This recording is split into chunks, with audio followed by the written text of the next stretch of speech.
Dans ce marché, le premier constat est sans appel. À presque chaque achat, un sachet est tendu au client. Je suis venu au marché sans mon sac et déjà c'est la vendeuse qui me servait ce sac-là, donc je n'avais pas le choix. Pourquoi vous êtes sorti sans votre sac? Bon, c'est un oubli. Prochainement, qu'est-ce que vous allez Ouais, faire? je suis obligé de venir avec un sac biodégradable pour pouvoir effectuer mes achats. Bon, ce n'est pas un choix. C'est pas un choix, c'est parce qu'on n'a pas autre chose. J'utilise beaucoup les sacs biodégradables. Non, j'utilise. Et qu'est-ce qui s'est passé aujourd'hui? Aujourd'hui, c'est que je n'en ai pas trop pris. Mais au milieu de cette foule, certains consommateurs se distinguent. C'est le cas de cette cliente que nous avons surprise avec son propre sac réutilisable. C'est vraiment pratique et en même temps, je peux l'utiliser plusieurs fois. Il n'y a pas à faire de mettre les sachets partout et déranger la maison un peu partout. Donc, c'est pratique.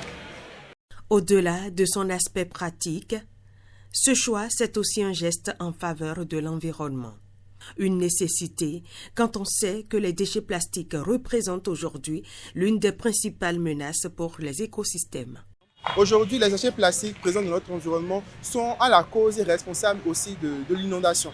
Par exemple, à Cotonou aujourd'hui, il y a les voies sont faites, les caniveaux sont bien faits et tout. Si vous venez peut-être dans 6 mois dans un caniveau qui a été réalisé aujourd'hui, ce caniveau-là est plein de déchets plastiques. Et ces déchets plastiques-là, lorsqu'il y a des pluies, ça empêche l'eau des pluies d'aller vers le cours d'eau qui a été aménagé pour.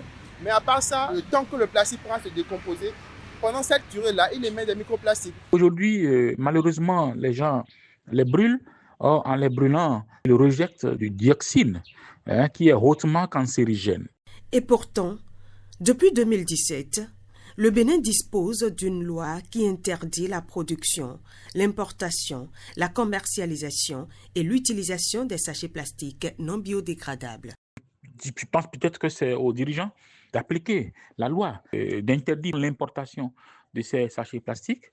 Au terme de notre observation, le constat est clair. Le sachet plastique reste encore aujourd'hui le réflexe de nombreux consommateurs. Et face à la menace que représente la pollution plastique, la solution ne se trouve pas toujours dans les grandes décisions. Elle commence parfois par un réflexe simple, dire non au sachet plastique lors de ses courses.